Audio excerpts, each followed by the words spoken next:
TV Junior într-o transmisiune specială de 1 decembrie. Cu mare bucurie vă prezentăm astăzi pe micuțele noastre, româncuțe pregătite să aducă emoții printr-un moment artistic dedicat țării noastre.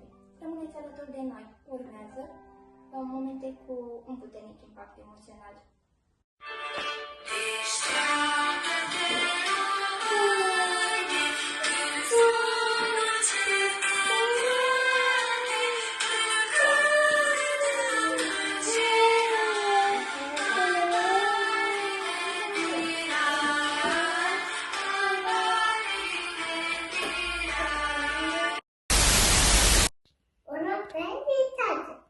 Sură mâncă?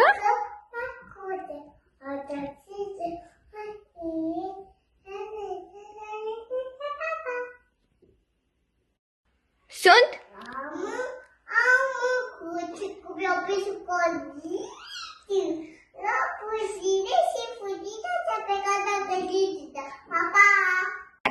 Sură mâncă?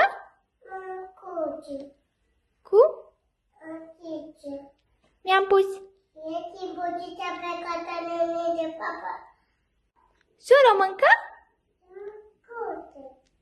Cu părul? Mi-am pus.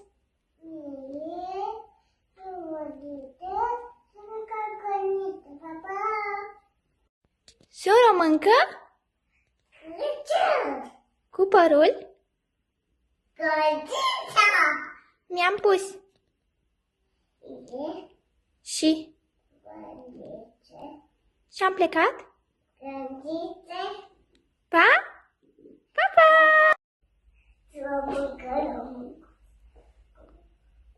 Cu părul prins? Mi-am pus și să-mi plecat la cadiniță, pa, pa!